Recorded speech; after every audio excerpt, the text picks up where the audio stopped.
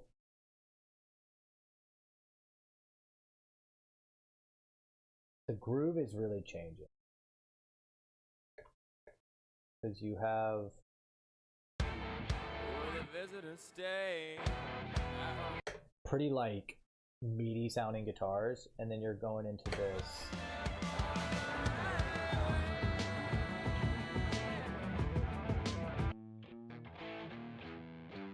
right, so that's really what's driving it.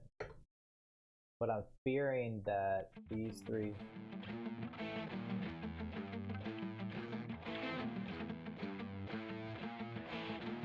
yeah, so what we're gonna do, we're actually gonna combine these two. No, my bad. We're gonna combine these two.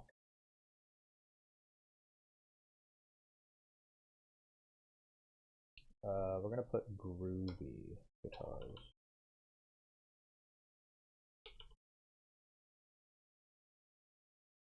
Groovy guitars. Yo, Eddie, welcome in, welcome in. Nah, dude, you ain't late. You here, baby? It's all good. Well, welcome in. We are mixing my buddy's song. I don't know if you checked in on the last stream where we balance out the audio mainly, and now we are tackling dynamics and we're tackling overall equalization, maybe some panning. We've been doing a little bit of automation. So just trying to get the overall like the bass feel of how the song's supposed to be throughout these different, because I really feel like there's three pretty distinct sounds that's going on. We've got the beginning of the song, the verse sounds really atmospheric, right? And then it goes into this chorus. Keep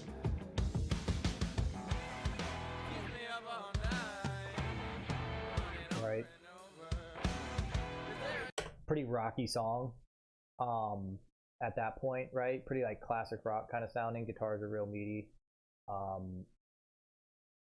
But then this part that we're focusing on right now is getting these guitars to sound, to drive the main feel of the song, right?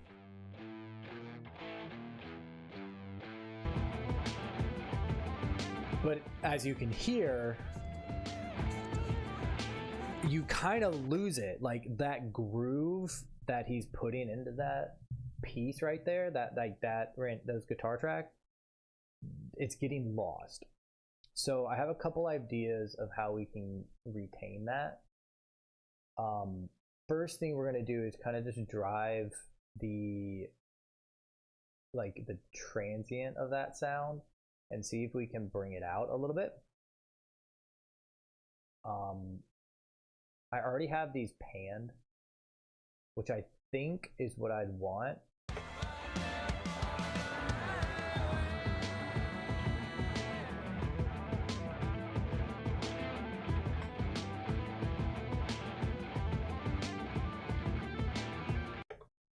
Right, like I can hear it, it's close, almost there. Bring this up. Yeah, so I'm not even gonna tackle this solo at the moment.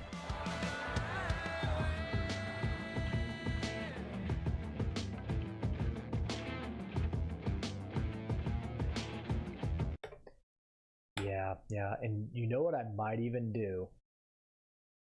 Let's try this, because this is a little bit more radical of a decision. But it might work and it might not be as noticeable as we think. So a big problem is going to be the low end. Like the low end when it comes into here is just too much.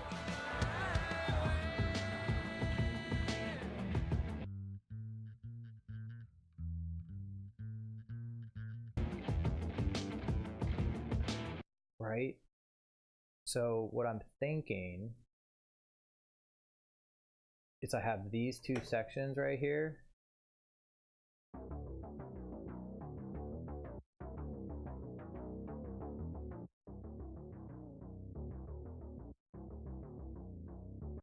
I might just take out the top end.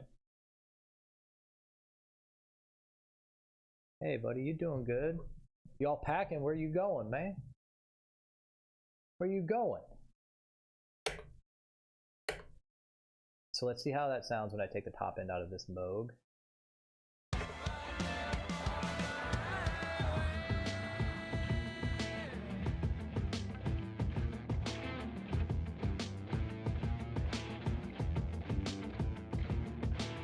Yep.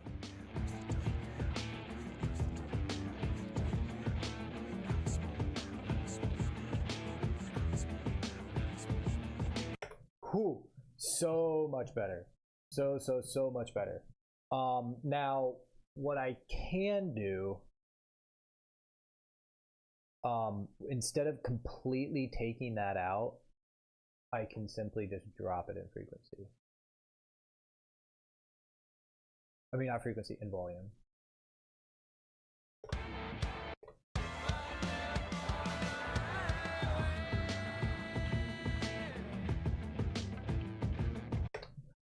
I just like it out. You know, you still get the low end from the low Moog. So for instance, if I took this out, it loses a lot of that weight.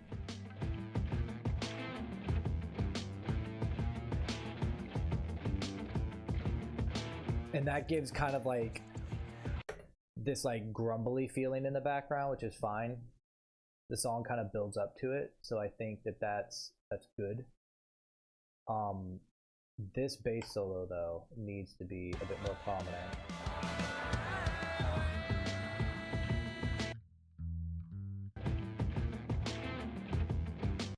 First thing I'm seeing here is the dynamics are kind of a little crazy. So we're going to use a FET compressor, which gives us a higher attack. Typically it's better for transient catching, or just like flattening out those like more dynamic audio waves.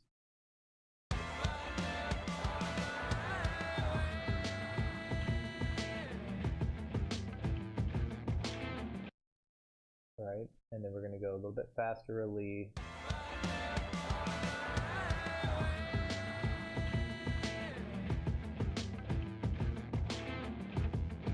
Okay, and then makeup gain, right? So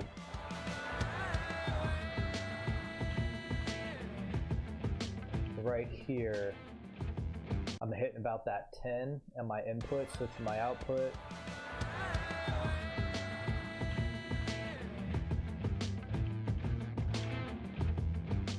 There it is. See, so now it's like that boom, boom. You can actually hear it filling out the mix a little bit, and it allows that shift, right? So you're grooving out. Will the visitors stay? I hope they're getting closer.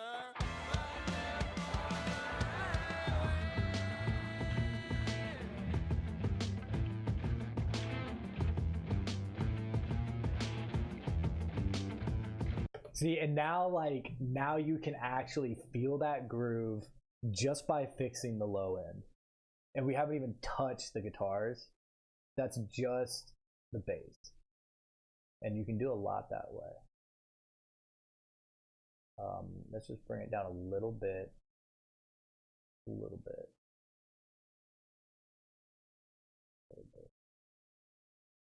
And then we're going to go over to these guitars.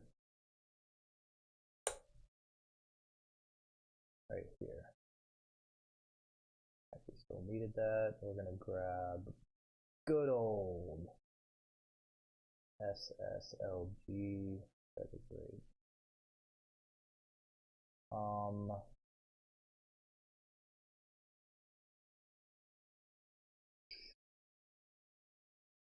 Will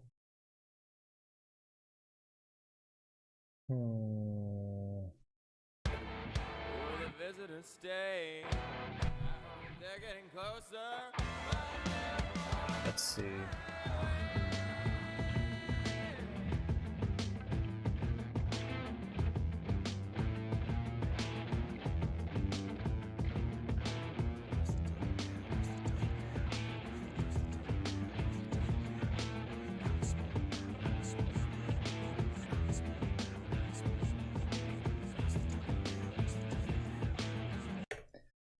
It already sound. I don't know. To me, it already sounds good.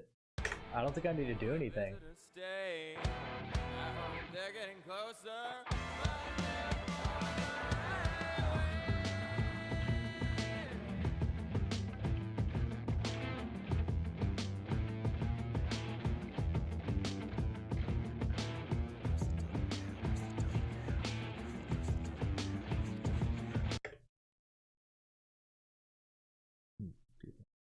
So we're actually gonna take the. No, we'll leave them in the center. We'll leave them in the center. And then now let's bring in this guitar solo.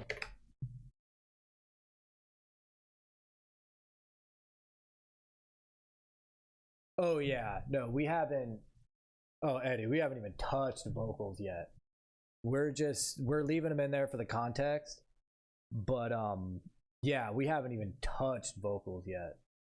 Vocals honestly might be another day, just because of how much is going on in this track, and we kind of got lost a little bit just in like dynamic play, but it's kind of worth it for a song like this. Yeah, we haven't even touched vocals yet.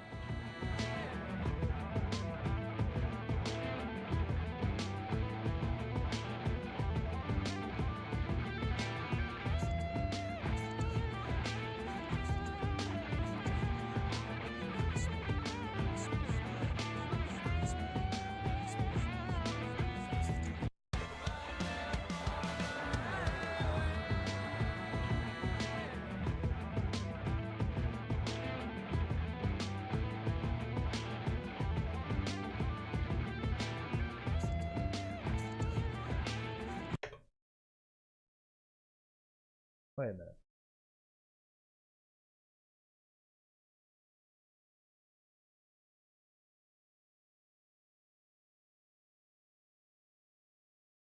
Let's see.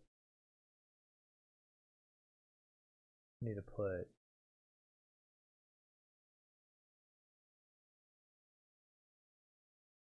Yeah, that's mono. No, we need to leave the stereo. Yeah, no, it's getting there.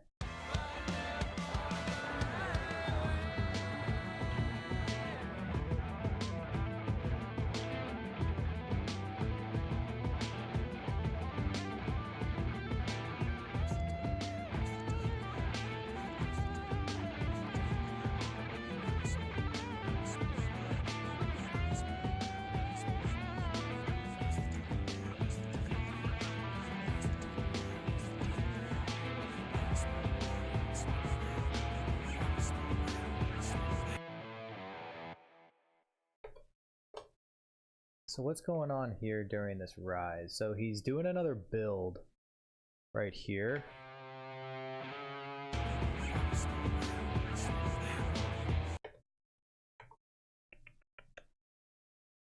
Is this a harmony? It is. Okay, okay. So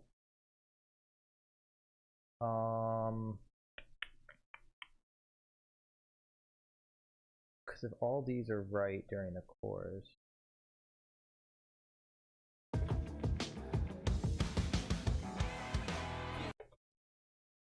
because it's the rhythm, right? Okay, yeah, I do want the rhythm kind of right on here. So this is when we're going to use the utility plugin, because I don't want to change the panning. I don't want to create another track and have to deal with that. So we're just going to take this utility plugin and we're going to focus on this balance knob.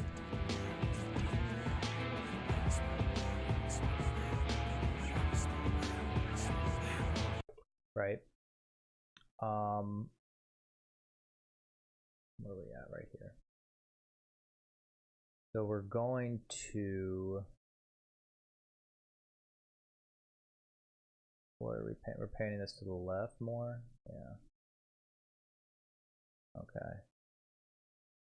And that's going to separate out the, because this is a harmony to this solo.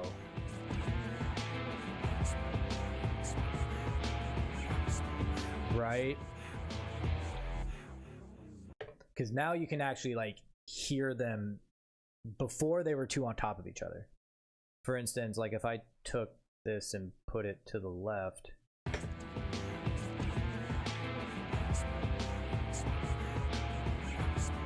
it kind of gets lost. But putting that back on the right where it was initially,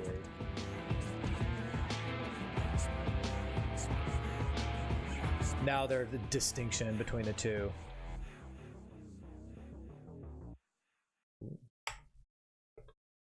Wow, we're actually like kind of to the end of the song. What about these effects? Oh.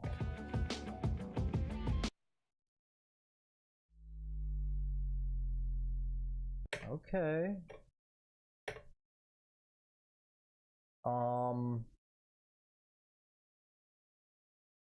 I'm gonna wait to do my idea later. Essentially what I want, and Eddie, you'll understand this. I want to do sidechain compression on my bass. So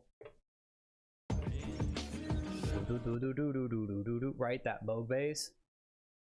I want to do sidechain compression for when this sub comes in,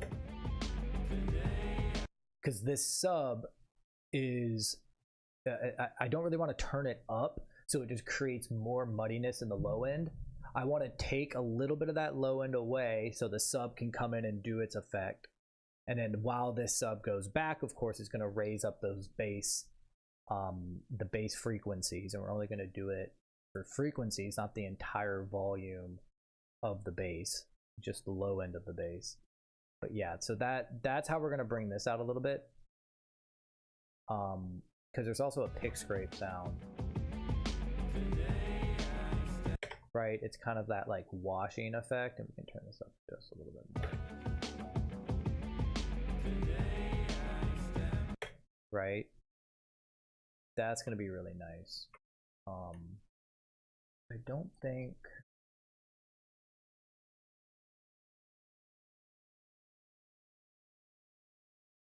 I mean, hell, we could do it now. I think we could do it now. Let me think.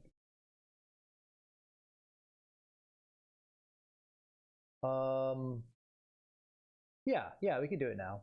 So let's grab a glue compressor. This really simple glue compressor. And we're gonna go to this part of the song. Let's just loop that.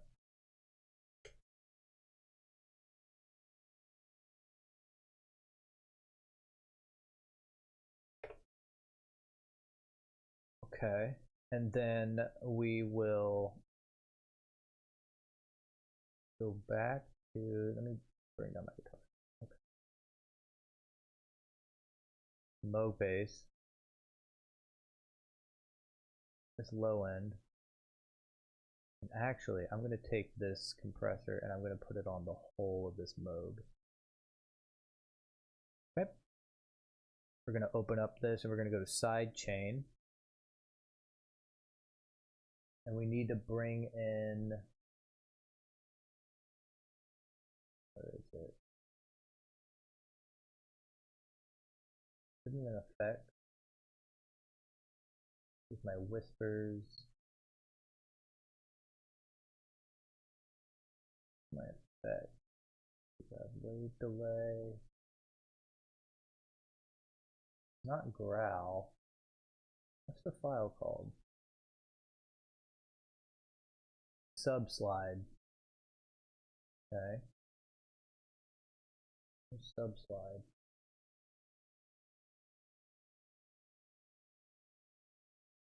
Ah, here it is. Subslide. All right, so we're getting input, and we're just going to increase the threshold.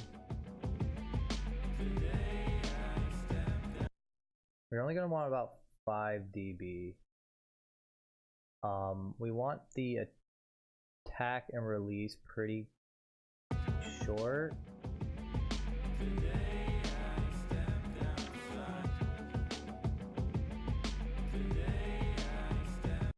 Okay, it is taking it out. Let's balance it with a little bit more volume, just a tad bit more volume. There we go. There we go. That's a bit better. That's a bit better. Let me just listen to this. Okay.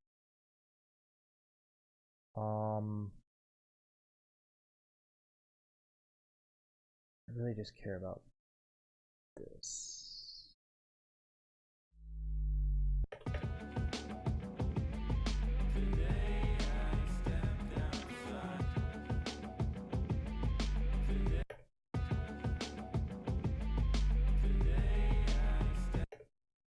Yeah, I think that's too much.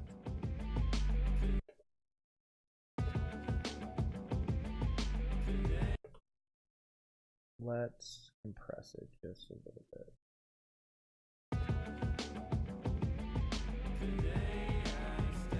Too much. There we go. There we go. Alright, let's listen to it in the context of that full part.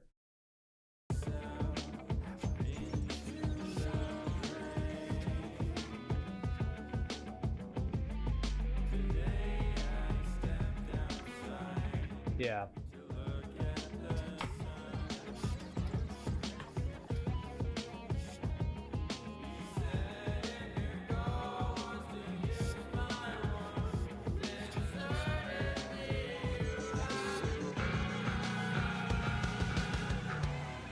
Looking over my shoulder, where the visitors stay. I hope they're getting closer.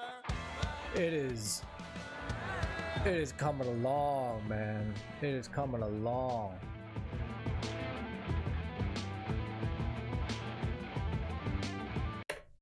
Yeah, I mean, vocals are gonna be a whole nother thing, bruh. Whole nother thing.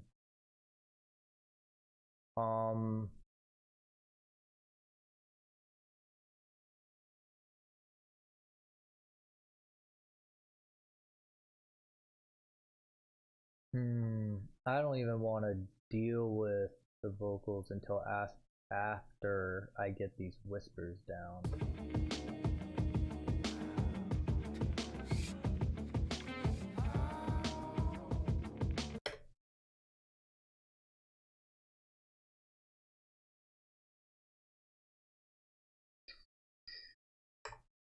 How's the balance of them though?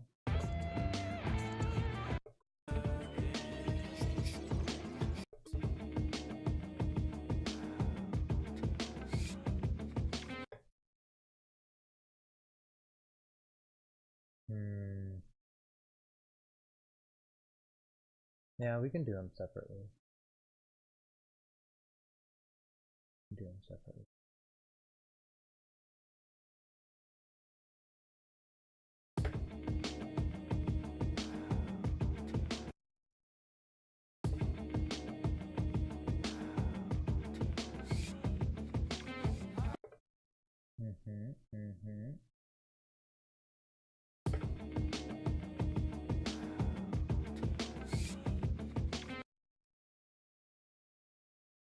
So we want it ghostly.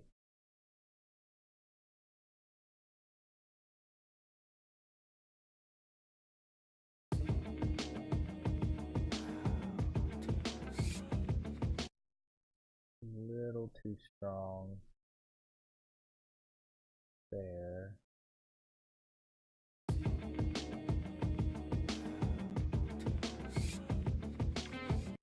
Yeah, that's good.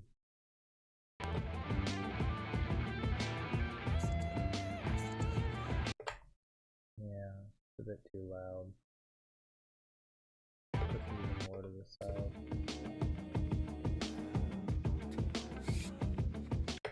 Yeah, that's good. Alright, let's get this low end. This one I'm going to need to compress a little bit more.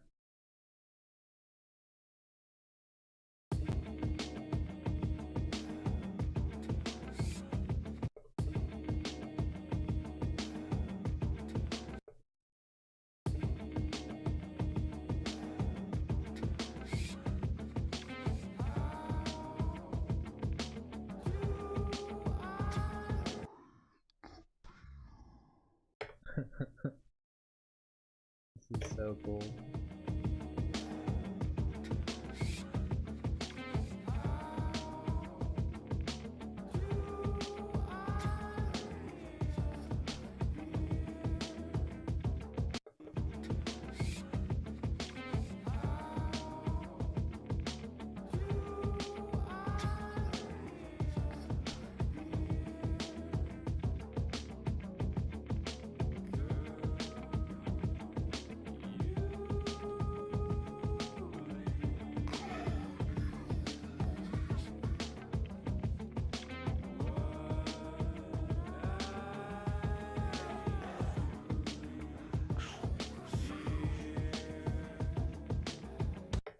Hmm.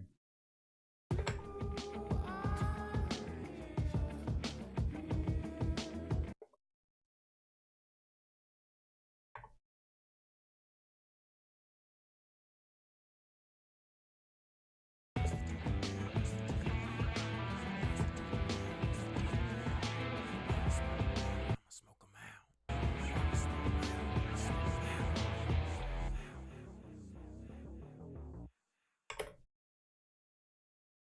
Okay. Okay. Okay.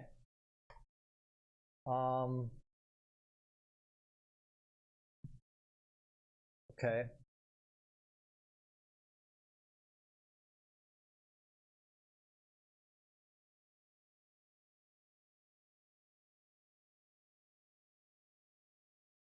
I think that's pretty good. Let's take a listen. I think at this point in the mix, because we have reverbs going on in the background, what we're gonna do is we're gonna add a compressor at the very end of it. Let's do a classic LA two-way. We're gonna put this on the master, and we're just gonna get the slightest bit of decibels. The slightest bit. It should be a stereo compressor. Here. Oh, we have a Fairchild already. Okay, then here, hold on. We have a Fairchild already. Let's see what we're doing.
Everything that I worked on today is coming out real good.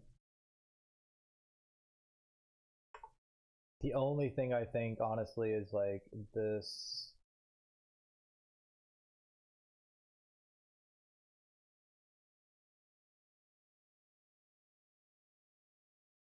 I'm listening, Eddie. What are you hearing?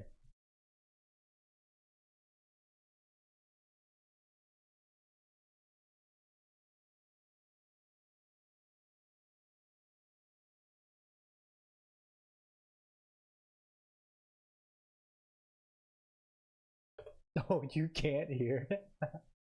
Can I make a suggestion? Oh, that's great. There we go. I wonder how I turned that up. So y'all couldn't hear that whole thing, huh? Oh man, we were just listening to it to make sure it all sounded good. I don't mind taking it another listen.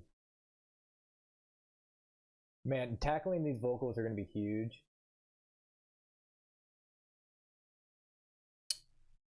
I think these...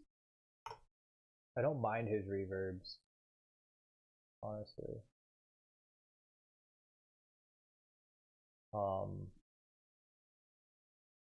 But I'll probably mess with the reverbs on another day. How long have I been here? How long have I been at it? Like an hour? I'm thinking like an hour 20. Oh, just an hour. Not too bad. Not too bad at all. Not too bad at all.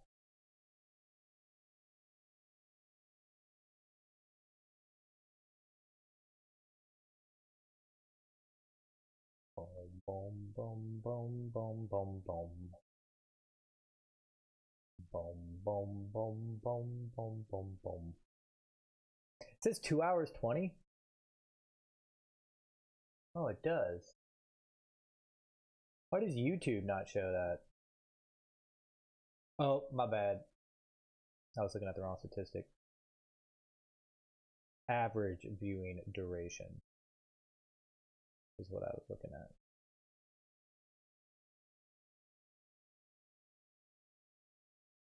Okay, yeah, no, 2 hours. Not that time.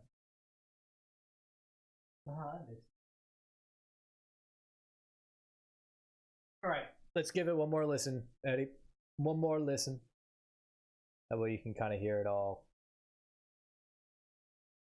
I think it's a great song, honestly. I think it sounds sick.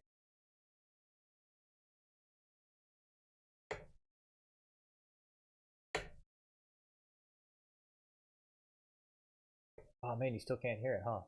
Hold on. There we go. Now you should be able to hear it.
Keep me up all night, running over and over. Is there a devil inside? Or just in my head?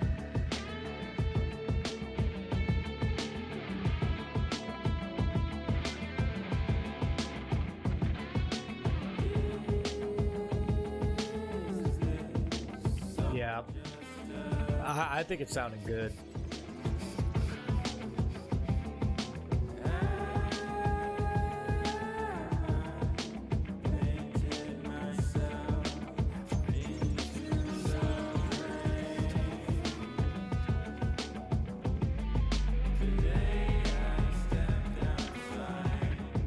To look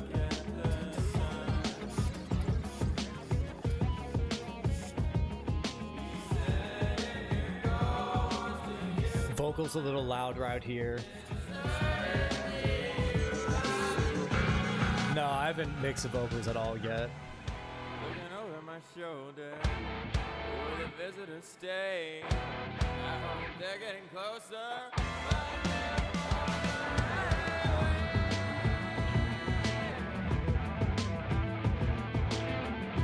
Like the vocals definitely need a little bit of work.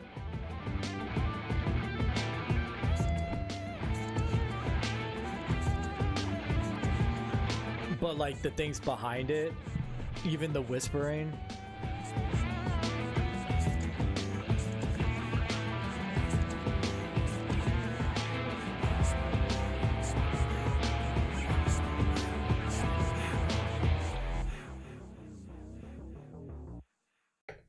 Yeah. Yeah, even that bass at the end. Let me go to this Moog real quick.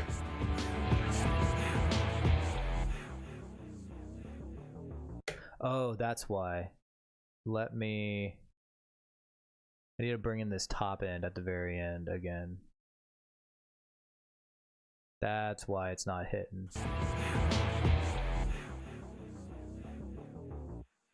There we go. And honestly, we're just gonna boost that up just a little bit.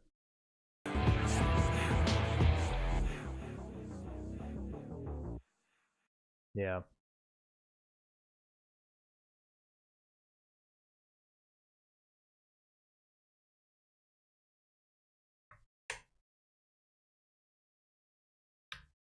Okay.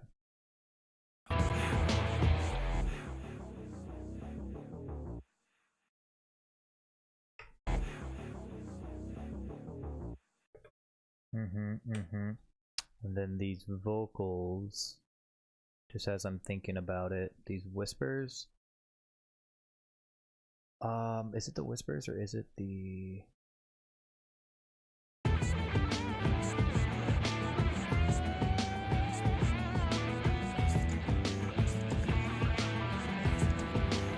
Where is that coming from?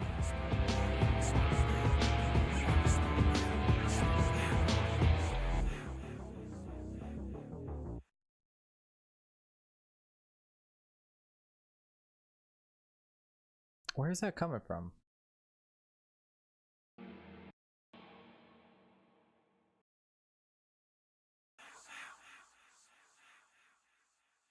Okay, it's this.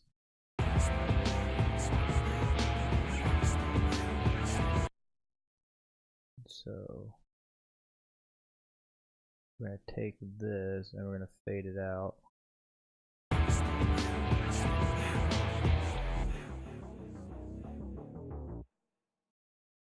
Yeah, there you go. See, just added a little bit of this fade on this this track, so it stops with that bass.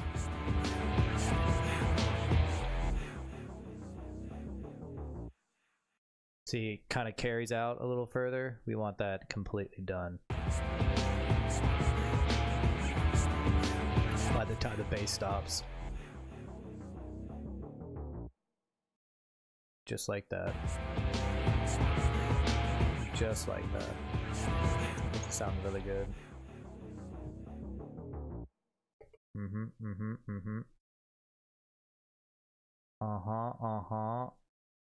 make it a little bit smaller. Okay.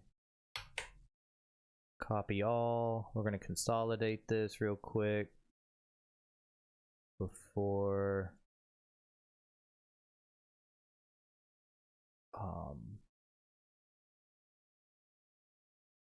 should I though?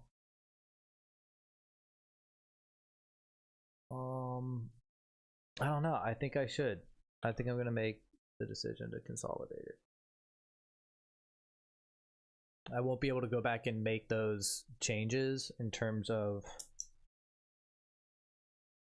individual volumes. Like I cut out some of these parts and I'm committing my artistic vision there. I feel like it sounds better in those moments to cut those parts out and so I did. Thank you, Eddie. Thank you. Thanks for stopping by and catching at least the end of the stream, brother. I'm pretty sure.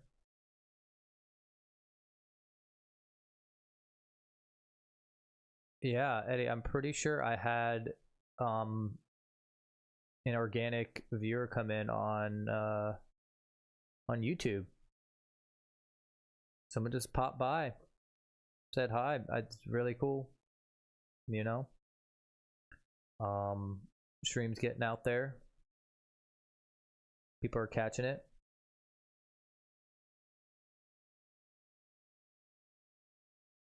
So yeah, brother, I appreciate you stopping by. I'm gonna really want to finish this track probably by the end of the week. So I'll probably be jumping on either tomorrow or you know, probably I would say probably tomorrow. I don't think I'm doing anything tomorrow. So I'll make another. I don't know if you saw, I made a little Instagram thing. I don't know if we are on Instagram. If you follow me on Instagram, made a little Instagram post. Made one for YouTube as well. So I'll make another one for tomorrow. Push it out there tonight. See if I can get a little bit more traction that way. But tomorrow we'll tackle vocals and get the reverb sounding a little bit better, a little bit more crisp. And then at that moment we'll decide whether or not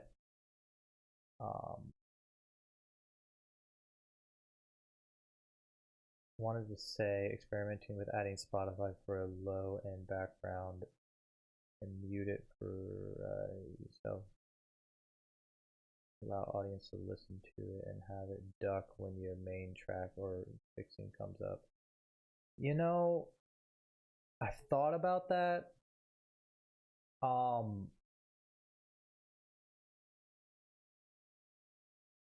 And I'll try it out. I'll try it out because I don't want to hear it, right? Because like that would be crazy for me. But going back to what I was telling you like a while back, like they can just hear it. Y'all can hear it on y'all's end. And just mute it for myself.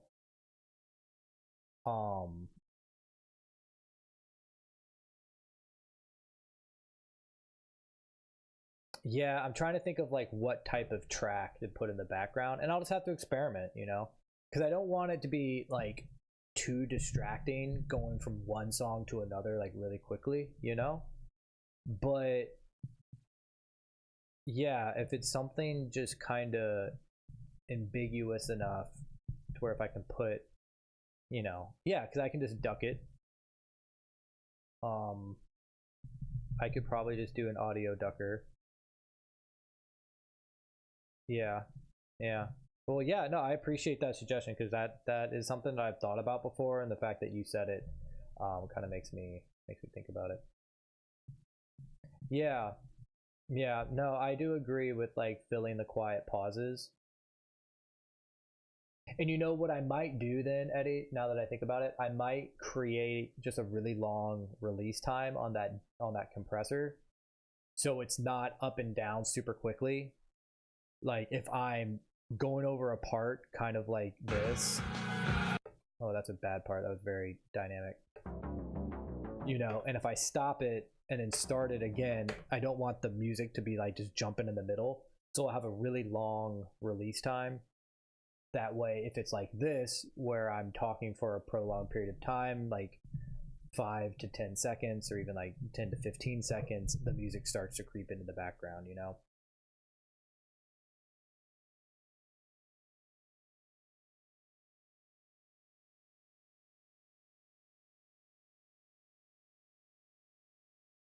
Yeah.